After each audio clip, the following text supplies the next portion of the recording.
నరేంద్ర మోదీ గారు ఈ ప్రాంగణానికి విచ్చేశారు. మన గవర్నర్ శ్రీ అబ్దుల్ నజీర్ గారు కూడా విచ్చేసి ఉన్నారు. కాబోయే ముఖ్యమంత్రి వర్యులు శ్రీ చంద్రబాబు నాయుడు గారు అందరూ కలిసి ఒక్క 2 నిమిషాల వ్యవధిలో, సరిగ్గా 2 నిమిషాల వ్యవధిలో ఈ ప్రాంగణానికి విచ్చేస్తారు. వారి రావడంతోనే మీకు మనవి చేస్తాం. ఇక్కడికి రావగానే ప్రధానమైన వేదిక నుంచి మన యొక్క అభివాదాలు అందుకుంటారు. ఆ వెంటనే ఈ పక్కన ఉన్నటువంటి పోలీస్ బ్యాండ్ సిబ్బంది మన జాతీయ గీతాలాపన ఉంటుంది.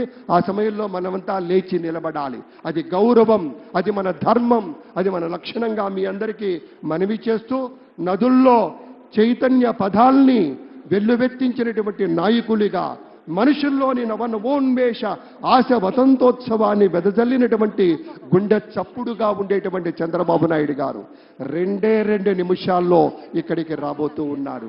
భూమి కోసం, భక్తి కోసం, పేద ప్రజల విముక్తి కోసం నిరంతర పోరాటం, ప్రగతి కోసం, ప్రజల కోసం నిత్యం విజ్ఞాన రథం ఆయన గళం.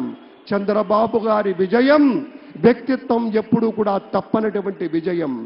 ఒక విశేషమైనటువంటి రీతిలో ఒక మహానేతగా ఒక ప్రమాణాలు నెలకొల్పి మన ప్రగతికి ఆనందకరమైనటువంటి ప్రయాణం చేయించేటువంటి ఒక రథ సారథే మన చంద్రబాబు నాయుడు గారు. మరొక నిమిషంన్నర వ్యవధిలోనే ప్రాంగణంలోకి విచ్చేశారు శ్రీ ఎస్ అబ్దుల్ నజీర్ గారు, his excellency governor of Andhra Pradesh. మరికొద్ది క్షణాల్లో ఈ వేదిక మీదకి రానున్నారు. Ladies and gentlemen, we also take the pleasure in a few moments from now, Chief Minister Designate Sri Nara Chandrababu Naidu garu, along with the Prime Minister of India, Sri Narendra Modi ji, will join us on stage. పెద్దలంతా రావడంతోనే సమయం లేదు కాబట్టి మిత్రులారా మరొక్కసారి గుర్తు చేసి మేము పక్కకు వెళతాం. ఒకే ఒక్క నిమిషం ఉంది. వారు వస్తారు, అభివాదం తీసుకుంటారు. ఆ వెంటనే పోలీస్ బ్యాండ్ పై జాతీయ గీతం ఉంటుంది.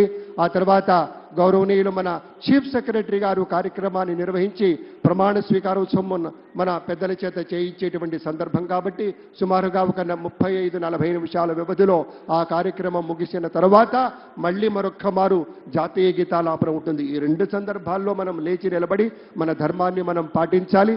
ఆ తర్వాత ఒక గ్రూప్ ఫోటో కోసం ఇటు ఎడం వైపు వస్తారు. దాంతో అనుకున్నటువంటి కార్యక్రమంలో ముఖ్యమైనటువంటి పాయింట్ పూర్తవుతుందని మనవి చేస్తూ మరొక 30 సెకండ్ల వ్యవధిలోనే వేదికకి విచ్చేయబోతూ ఉన్నారు మన ప్రియతమ నేత. మనం ఎప్పుడూ కూడాను ప్రత్యేకమైనటువంటి ఒక ఆధ్యాత్మికమైనటువంటి రీతిలో కొలిచేటువంటి పెద్దలు శ్రీ నరేంద్ర మోదీ గారు విచ్చేయబోతూ ఉన్నారు. అలాగే రాజకీయాల్లో మరి ఒక్కొక్క మెట్టు ఎదుగుతూ తండ్రి వారసత్వాన్ని పుణికి పుచ్చుకుని దేశ రాజకీయాల్లో తనకంటూ ఒక పేజీని లిఖించుకున్నారు దగ్గుపాటి పురంధరేశ్వరి గారు. తండ్రి వారసత్వం, భర్త అడుగుజాడలలో వెరసి రాజకీయాల్లో ఒక విజయ కెరటం. పురంధరేశ్వరి విజయేశ్వరిగా అవతారం ఎత్తి కూటమికి ఆంధ్ర రాష్ట్రంలో అద్భుత విజయాల్ని అందించాలని మనస్ఫూర్తిగా పలుకుతూ స్వాగతం పలుకుతున్నాం శ్రీమతి పురంధరేశ్వరి గారికి. నాటి రోజుల్లో నరేంద్ర మోదీ గారి ప్రభుత్వంలో ఒక ప్రత్యేకమైనటువంటి శాఖకి మంత్రివర్యులుగా పనిచేసిన, ఇప్పుడు ఆంధ్రప్రదేశ్ రాష్ట్రంలో భారతీయ జనతా పార్టీ అధ్యక్షురాలిగా పెద్దలు శ్రీ నరేంద్ర మోదీ గారు, అమిత్ షా గారు ఇత్యాది వారి యొక్క చూపినటువంటి తోవలు, ఆ మార్గదర్శకత్వంలో విశేషమైనటువంటి గమనంతో వెళ్లి విజయాన్ని సాధించినటువంటి వారికి స్వాగతం పలుకుతూ ఉన్నాం. నారా భువనేశ్వరి గారికి గట్టిగా చప్పట్లతోటి ఈ వేదిక మీదకి సవినయంగా తెలుగు వారి తరపు నుంచి స్వాగత సుమాంజలులు పలుకుతున్నాం. మానవీయ దృక్పథానికి ప్రతీకగా ఉండేటువంటి నారా చంద్రబాబు నాయుడు గారి